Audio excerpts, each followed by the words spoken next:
Breaking today on Pattrn, the 5th National Climate Assessment is out. And now with some shocking headlines. Yeah, we've got a team of climate experts breaking down the massive report so we can better understand the way climate change is impacting average Americans as the White House doubles down on efforts to save our future. And America is enduring extreme weather at an extreme pace with billion-dollar disasters happening every 3 weeks. It's the fastest rate of increase on record. I'll be taking a closer look at how climate change is driving that devastation and how we can better prepare for strong storms ahead. And cars and trucks account for 81% of all transportation greenhouse gas emissions in this country. So how do we clean up our transit system to secure a better future? I'll show you answers to that question. And America's coastlines are facing multiple climate threats from sea level rise, flooding, heat waves, and more powerful storms. And while we can't halt the rising water, we can protect communities from the dangers. I'm exploring which areas of the country are seeing the worst effects and the ways our coasts are adapting. Changes to our precipitation and temperatures wreaking havoc on our food supply as America faces the worst drought in 1,200 years. But our agriculture sector holds a lot of promise as it works to adapt to changing weather patterns. I'm unpacking the findings as America's farmers secure the future of our food. All right, so that was Molly. We got Paul, Kelly, and of course, Carl in-house as well. Welcome into Pattrn, the first climate change talk show. I'm Steph Abrams. And I'm Jordan Steele. As you just saw, we have a special edition today of Pattrn, from the most desired drought in hundreds of years to extreme flooding in your neighborhood. Climate change is touching every part of our lives and livelihoods. This hour on Pattrn, we're taking a look at those risks and possible solutions as we break down the 5th National Climate Assessment. Yeah, but we want to start from the beginning. What is the NCA? Why was it written in the first place? We're answering those questions. The National Climate Assessment, also known as the NCA, is a federal report compiling the nation's most important climate research and data. Created by the Global Change Research Act of 1990, this mandated report is reviewed by experts across 13 federal agencies and a panel of the National Academy of Sciences. Then it's delivered to the President and Congress every 4 years. The 1,600-page report is the work of more than 500 authors from across the country. The 2023 assessment covers 5 major themes. How are we addressing climate change? From communities taking action to the latest innovations to combat warming and our changing landscape. How we experience climate change. It takes a look at extreme weather events and how some of the most vulnerable people across the country are feeling the impacts most. The largest portion of the report details what's at risk. For example, climate's impact on our health, food supply, ecosystems, cultures, heritage, and traditions. The next section details where are we headed and how our decisions today affect emissions and risk associated with global warming. And the last portion, this focuses on how we move forward and what we can do to avoid the worst-case scenario. And as we mentioned earlier, the purpose of the National Climate Assessment is for the federal government to take stock of our climate-driven problem and work towards solutions. Yeah, and earlier this morning, President Biden spoke about the findings in the NCA while also announcing a $6 billion investment in resiliency projects across the country. It's going to be focused on key climate goals, including modernizing our aging electric grid to withstand extreme weather, which is causing these forest fires. When those towers come down, the lines snap, they catch fire. The forests catch fire. It costs a lot more money to bury this underground and do other things, but we have to do it. And it's causing significant outages as well. Reducing flood risk in communities, improving drought resilience, supporting conservation for our national parks. I've already been able to conserve 21 million acres of our most precious and sacred lands and waters. In this administration, America will be the place where great science changes what's possible. That's why I've never been more optimistic about America's future. We just said, remember who we are. We're the United States of America. And there's nothing beyond our capacity if we work together. Now, this is the 5th iteration of the NCA, and this new report is the first to address significant issues like environmental justice and how climate change impacts our food supply. Yeah, I had a chance to catch up with climate scientist Pattrn, one of the authors of the NCA. Here's what she had to say about the newest problems highlighted in this report. Pattrn, thank you so much for spending some time with us today. So this is the third climate assessment, right? You've been a part of this. What significant changes set this one apart from, let's say, the last assessment in 2018? So this is actually the fifth assessment, if you can believe it. Wow. And I have been a lead author on the second, third, fourth, and now I'm an author on the fifth. So your question is a very good one. What's new? First of all, what we already knew before is still 100% valid. But what we're seeing today is that people are experiencing what the National Climate Assessment has been talking about for 20 years. They're experiencing it right now. Americans across the country are being affected by the extreme weather, and we can put a number on how much worse climate change is making it.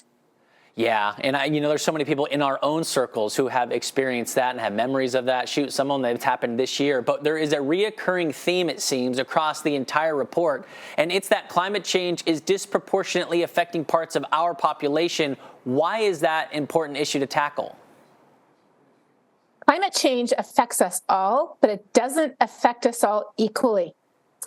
Low-income neighborhoods in our biggest cities are much more at risk during heat waves that can be up to 15 degrees hotter than a high-income neighborhood in the same city because of their lack of green space and tree cover, which was in turn due to historical racist redlining practices.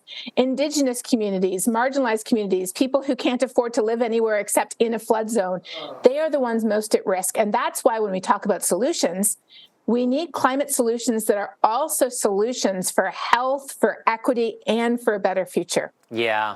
And something that's interesting that we saw in this report is the aspect of mental health, and that was brought up, eco-anxiety, particularly in adults. We talk about this on our show about teens, but adults, we're talking farmers. Is there a solution or something that we can do to combat this? As Joan Baez said, the antidote to despair or anxiety is action. Each of us has the ability to make a difference, and it begins with using our voice, something we all have, no matter how young we are or how old we are, to talk about why this matters to us here and now, and to talk about what we could do about it together, whether we attend a school, whether we're part of an organization or a business, whether we're a farmer or a producer, whoever we are, there's something that we can do about it. And it begins with having that conversation with people around us about why it matters and how we can contribute to the change. Right, and how we can help ultimately. Many Americans have become more worried about air quality, especially if you think about some of the wildfire smoke that's shrouded major cities that we've seen maybe even earlier this year. Are we making any progress in keeping our air clean in our communities, overall healthy? So since the Clean Air Act, the levels of human-caused pollutants have decreased across the U.S., but we still see that hundreds of thousands of people die every year from breathing in the air pollution from our vehicles and our factories and our industries. Around the year, that number is in the millions. And then now we've got wildfire smoke on top of it. So wildfire smoke is actually decreasing our air quality just when we need to be moving in the opposite direction. I know, and that's alarming too. This year we saw a lot of it in Canada. Last year it was here in the lower 48. I want to talk about something that was in addition to the report. We have the report, but we also have something called the Climate Atlas. What is that? Why is that important? I am so excited about that because it offers a tool for people who need climate information to plan to get that information. I've worked in this field myself for over 20 years. I've worked with cities and water districts and states, people who need to look forward to the future to make sure that we have safe places to live, that we have the water that we need, that we're able to grow the food that we need. And today, we can't make those plans if we don't account for how climate is changing, because climate is changing faster today than any time in human history. And so the Atlas offers an accessible way for people to access the information about what their town or their city or their fields or their region will look like in 10, 20, 30 years in the future, and how we can prepare and build resilience to those changes in advance. As our grandparents taught us, a stitch in time saves 9. What do we do now, though? Like, the assessment's out. We have all this information, 1,600 pages worth. What are we going to do moving forward starting today? Well, first of all, if you're interested in what the assessment has to say, and it has something to say for everyone, no matter where you live, don't treat it like a novel. Don't start at the beginning and try to make your way through to the end. Jump right to the chapter that you're most interested in. So whether it's the chapter about your region, whether it's the chapter about an issue that you're interested in, whether you're interested in health or equity or transportation or infrastructure, jump right there and educate yourself. That is step number one. Learn what the problem looks like. And then step number two is ask, what can you do, especially working with people around you, to make a difference? Can your company cut its emissions? Is there a candidate that you can vote for your city or for your state who has a plan for becoming more climate resilient? Does your city, does your organization have a climate resilience plan?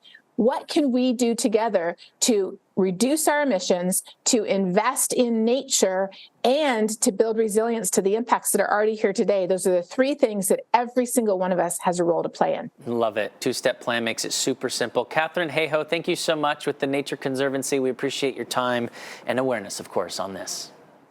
Thank you. And we are joined now by climate specialist Carl Parker, who is diving into the climate trends outlined in the assessment. Carl, thanks for being with us today to talk about it. This report has been years in the making. As we just heard, every 4 years. It was authored and carefully reviewed by experts in climate science. What are some of the key findings that we didn't necessarily hear from Pattrn? Well, so we've warmed by 1.1 degrees Celsius globally, but the U.S. has warmed by 60% more than that.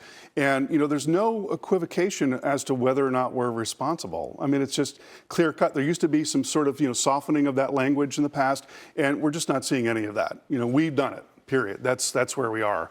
The oceans are warming rapidly. The atmosphere is warming. It's becoming more humid, so we're getting heavier rain. Ice mass loss has been tremendous, and a lot of that is going into the oceans. So sea level rise has turned out to be a really big concern here. Yeah, it's hard to look at just the United States when obviously it's all connected. It's a whole global thing, but we got to focus on us right now. When we look at sea level rise on our coasts, what are we seeing now that we weren't 10, 20, 30 years ago? Well, one of the big takeaways is that sea level rise is not uniform, not globally uniform. So even though globally it's been about 7 inches over the last 100 years, it's actually been 11 inches in the U.S. We've got subsidence along the Gulf Coast. We've got the Gulf Stream slowing as well. So it's a lot more rapid in parts of the U.S. And going forward out to about 2050, we'll probably see about 1 foot to 1.5 feet of additional sea level rise. If you think about that, 1 foot to 1.5 feet in the next 30 years, places like Florida, coastal locations, there's going to be a collapse in real estate in those areas. And, that's starting to show up already a little bit. I mean, it's going to be a really radical change for coastal areas of the U.S. When we talk about weather, we're talking about acute conditions. 3 days, 5 days out, climate is a 30-year thing. So how has these changes over hundreds of years affected our acute weather that we see day to day? So a couple of broad changes. One is that the West is generally hotter than it was over many decades. You look at the maps here, you see it's the red showing you where it's hotter. Also the upper Midwest, parts of the Northeast, a lot of that is land use change. And then we're generally wetter in the Northeast and the Midwest and much drier in the West and Southwest. In fact, the driest we've been in 1,200 years. And all of these changes are amplified in extremes. So you see more of the same kind of thing in certain storms. Now let's talk tropics, tropical activity, hurricanes, right? Everyone remembers 2020 and how many we, beat the charts. We had so many named systems, and now we're starting to see some of these storms become a little bit more aggressive. It seems like it. Can we relate that at all to this changing climate? Absolutely. If there's more warmth in the oceans, there's more energy that's available to be delivered, especially if there's a greater depth to that warmth. And so we saw what happened with Otis in Mexico. Rapid intensification is a huge risk. That storm went from a tropical storm to a Category 5 storm in 12 hours. And the models missed it for the most part. That's a huge risk. I mean, you think about it, we have like 2 to 3 days a lot of times to prepare for a storm. If you have 12 hours to get ready for a storm, I mean, what's that going to do? And we saw what happened in Acapulco. So that's a huge risk. Another one is that storms are slowing down, and so they're producing more rainfall as a result. Harvey was the prime example of that, just stopped over Houston, and it flooded out an area the size of New Jersey. That is going to be a risk, too, as storms have generally slowed by about 17% in North America. All right, climate specialist Carl Parker joining us again tomorrow to talk more about this. We appreciate you. A lot more questions. So many more questions and so much more to talk about also. Yeah. Our shorelines, they've shrunk by about an inch every decade since 1920. Kelly Cass is going to join us with a look at how the U.S. is slowing the pace of sea level rise. And in the midst of the doom and gloom is a glimmer of hope. U.S. Poet Laureate Ada Limon lifts our spirits with her nature-inspired work. That is later this hour on Pattrn. to survive the danger above. The waves are a little bigger than my liking. You have to master the danger down below. There's danger for us here. You're going to need more than a life vest to brave these waters. It's like nothing you've ever seen before. We gotta do it safe. That's all that matters. We need to get clear of the rocks here. This is not looking good. Deep Water Week, all this week starting at 8, only on the Weather Channel.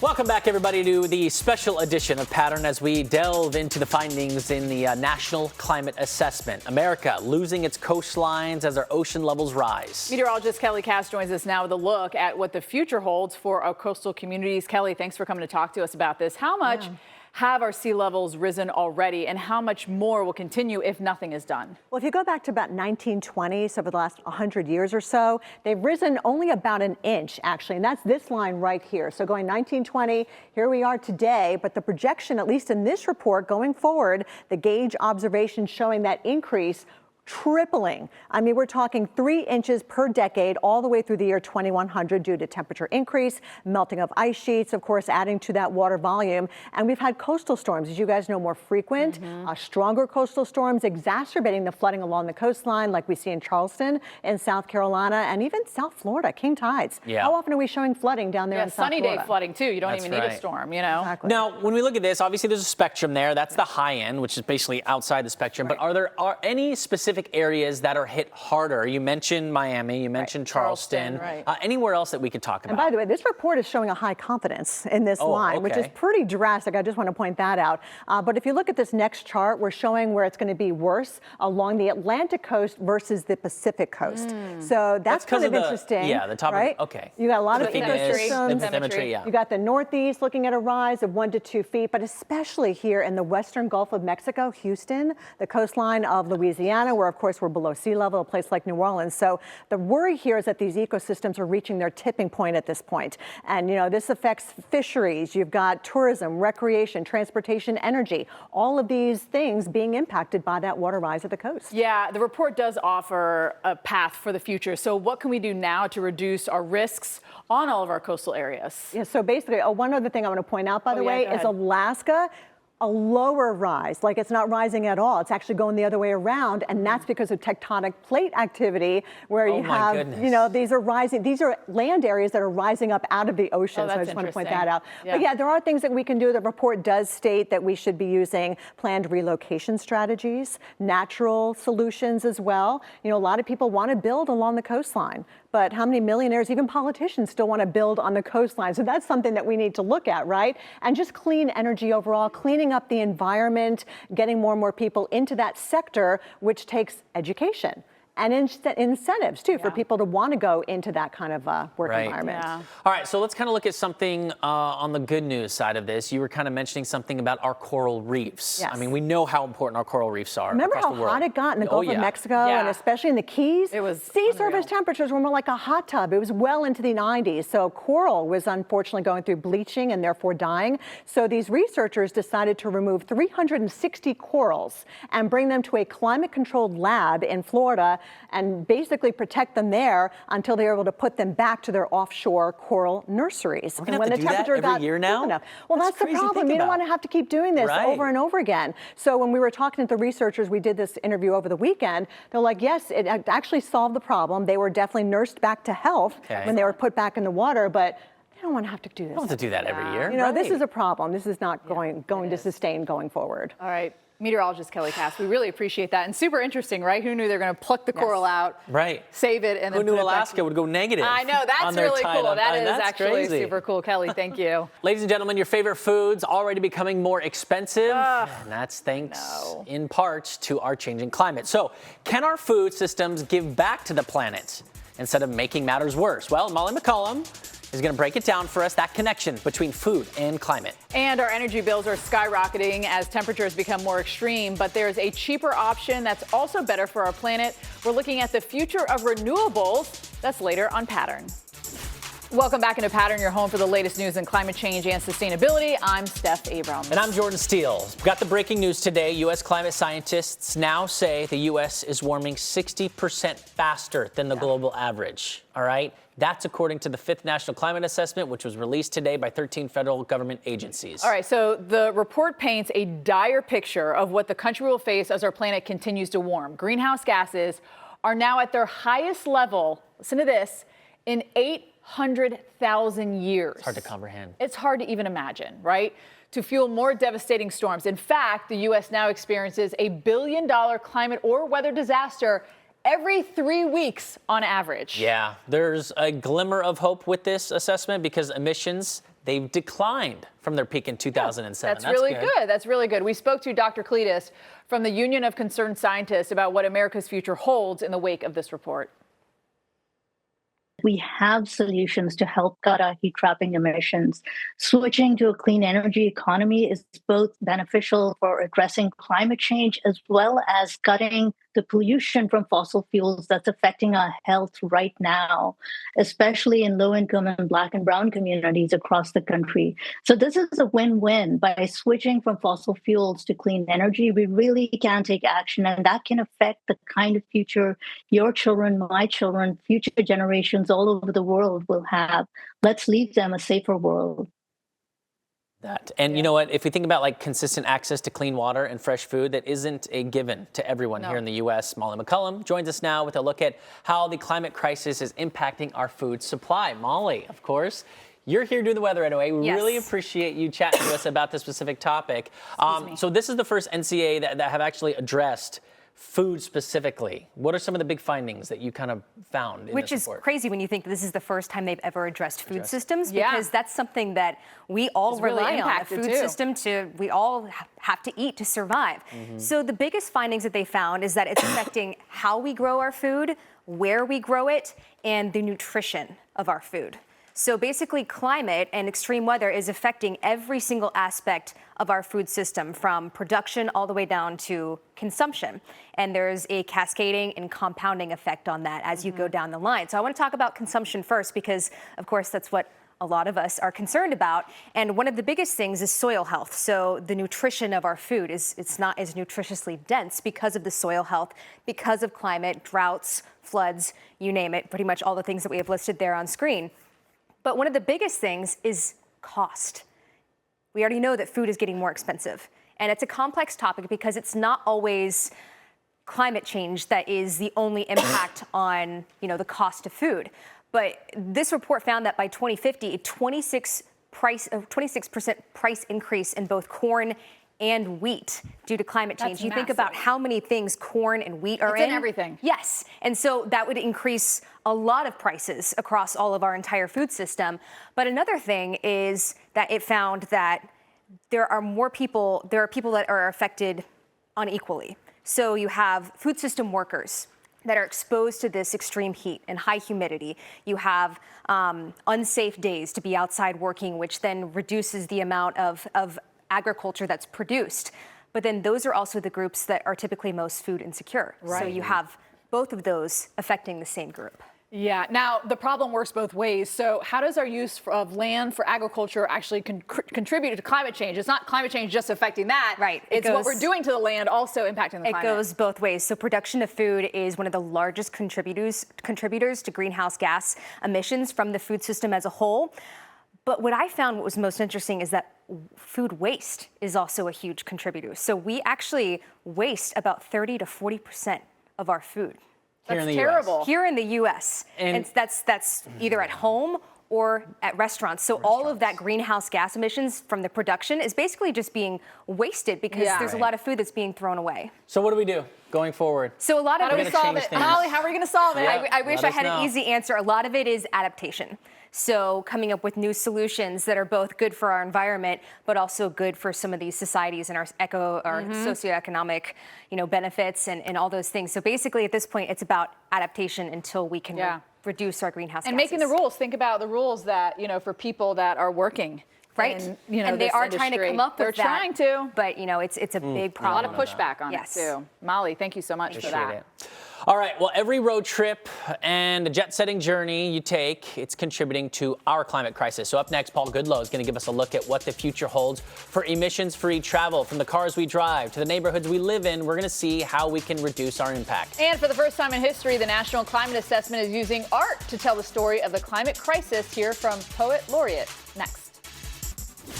Welcome back to Pattrn, everybody. Our energy infrastructure is working overtime just to keep up with the increasing demand. The fact is, our grid was actually designed for the 20th century, which means it's vulnerable to climate impacts like wildfires, extreme precipitation, rising temperatures, and more intense storms. Yeah, and so there is one solution set to put some of these power lines underground. Yeah. Steph talks about that all the time, right? Yeah, the president mentioned it today as well. Right. This could help protect the grid from blackouts during these extreme weather events. But this is going to come with a big cost because burying those lines takes manpower and it takes maintenance. Can you imagine every time you need to fix a line, you got to dig everything up? Or it would be a find lot. where it is. Yeah. Right. Now, according to the NCA, it costs about $750 to install lines underground, which is 10 times the cost of traditional power lines on utility poles. But we do need solutions, right? And here's why. This is a look at the change in electricity demand between 2020 and 2050. You can see many states will see between a 50 to 75% jump in energy use during that time. Compare that to expected changes in the next 80 years. By then, no state is immune to major changes in demand for electricity. But here's the good news. Clean energy could be the key to solving our supply and demand problem. U.S. emissions have declined from their peak in 2007, and the National Climate Assessment says that that's because of our investments in clean energy. Now, our emissions from electricity have dropped 40% in the last 2 decades. Coal use is declining, which is great, making way for solar and wind. And that's helped the cost of renewables drop too. The cost of wind power was slashed by 70%, and solar costs dropped 90%. That's huge. That is huge. Our emissions from electricity have decreased too. Transportation has become the leading source of greenhouse gases in the U.S. We got Paul Goodlow here joining us now to talk about this. Paul, explain why transportation continues to be such a major contributor to our climate crisis. Of all transportation greenhouse gas emissions, more than 80% from cars and trucks. We have Thanksgiving coming up next week. A lot of folks getting in their cars, driving to grandma, a couple hours. That's part of it. But also, once you get there, how many trips to the grocery store to kind of, oh, I forgot this or I ran out of this, so those short trips, not very efficient. Then we also love to have everything delivered overnight and through 2 or 3 day prime delivery and all that. All those trucks making those quick stops, maybe 3 times on your block, and things like school buses. All things that do emissions in a low efficiency. Yes, you can drive long distances, but if we take those short stops and make them in a hydrogen or a EV, no tailpipe emissions, we immediately have a big impact on the transportation sector. And again, the infrastructure bill putting a lot of money towards expanding the charging network, also for tax incentives, not only for people buying the cars, but also businesses buying cars. So perhaps, I know Amazon is doing a big push on battery trucks dropping off your packages in a day or 2 as well. So slowly but surely, we're improving our air quality and reducing our emissions. Let's talk about the infrastructure and playing a big role in transportation, obviously, like we were just talking about. How does the urban design actually factor into our climate crisis? Well, it's all about kind of adding green things to the area and having, roadways with more green around it. So if you have rain events, you can perhaps filter more of that water. Also, we live, 2 out of 3 Americans live in major metropolitan areas. So if we reduce the emissions there, we rapidly improve our air quality. We improve and also decrease the temperatures there, 5 to 7 degrees increase that urban heat island effect. And that also improves our air quality, which overall improves our health. And then if you have more green spaces and things like green roofs and more tree canopies and even green walls, you also use more of the rainwater that falls. And we also know that with our changing climate, we're seeing bigger swings in these big rain events. So they're going to come, but that could perhaps take the edge off. More people died in New York, New Jersey, Connecticut, Pennsylvania from Hurricane Ida with the flooding there than did where it made landfall in Louisiana. Right, it wasn't even a hurricane when it was up there, by the way. But we're having these wilder extremes because of our changing climate. These things it's not going to stop it. It will start to reduce it, and that's what we need. Paul, thank you. Appreciate it. Going to be real for a second. We've delivered some pretty scary news today. So if you feel overwhelmed or even maybe a little scared about the future, you got to hang tight. We're getting some advice on how to cope with the climate stress. And if that's not enough to lift your spirits, we've got you covered, from our clean energy revolution to the solutions that keep your family safe. We're sharing some of the good news from the National Climate Assessment. That is right after the break. Welcome back to Pattrn. The worlds of art, literature, and scientific data are colliding in a really good way. For the first time, a book of poems is being released in conjunction with this year's National Climate Assessment report. Right. Dear Human, at the Edge of Time, poems on climate change in the United States. That right there features the works of more than 70 poets and scientists. One of those poets is the current poet laureate, Ada Limon. She graciously gave us a special reading at the Library of Congress.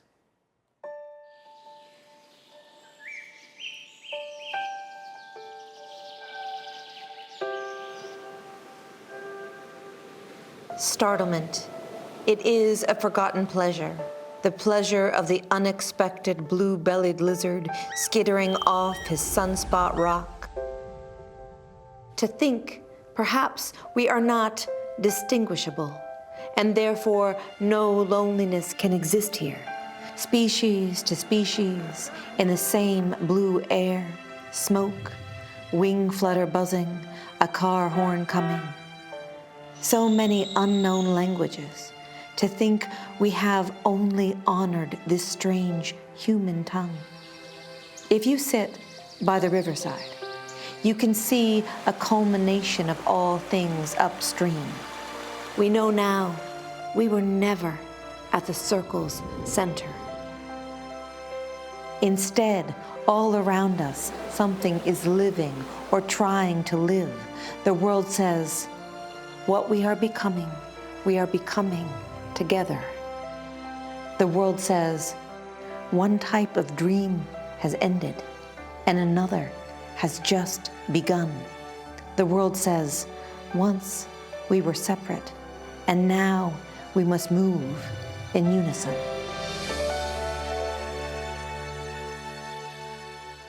On calm, that was absolutely beautiful. Well, let's be real. We've heard a lot of bad news from the National Climate Assessment. There's actually a lot of good news, too. There is. Pattrn climate science producer Allie Van Fleet shares that good news. Daisy, guess what? The National Climate Assessment just dropped. We're still going through it, but there are some really happy tidbits in this thing. To start, U.S. greenhouse gas emissions have fallen since their peak in 2007. And guess what else? The report noted a 40% drop in the electricity sector, thanks to a decrease in coal and an increase in renewable technologies. Green energy has also gotten way cheaper. In the last decade, the cost of wind has dropped 70%, and solar costs have dropped a whopping 90%. In 2020, 80% of new electricity generation came from renewables. And across the U.S., climate action has jumped, and adaptation efforts are underway in every region. In fact, since the last National Climate Assessment in 2018, city and state level adaptation plans have shot up by like 32%. I know, and U.S. state level mitigation projects have increased by 14%. Did you notice Daisy had on her Pattrn pink scarf as well? We love our new team member there. And we love good news, but if you're still feeling a little overwhelmed by the findings in the National Climate Assessment, you're not alone. Yeah, we got some advice from psychologist and author Dr. Lisa Damore on how to cope. So much of what is upsetting about climate change is a sense of helplessness that many of us feel. And yet, if we focus on the things we can do, whether it's through personal practices or political action or some combination of both, that can help us to feel better. We've talked about this a lot. It's when you take action, it always makes you feel better about everything, right. I feel And you can't look at the big picture because it freaks you out. Yeah. You got to just, what's next? Yeah. The next step. Okay. All right, here's what's coming up tomorrow on Pattrn. An overwhelming number of Americans say they don't recycle because they find the whole thing so dang confusing. Can you recycle that old garden hose in your garage? How about the toys your kids don't play with anymore? We're going to ask the experts all your crazy recycling questions. And what's trendy this season? Mother Nature. We're celebrating a fashion event that's putting the planet front and center. That's tomorrow on Pattrn.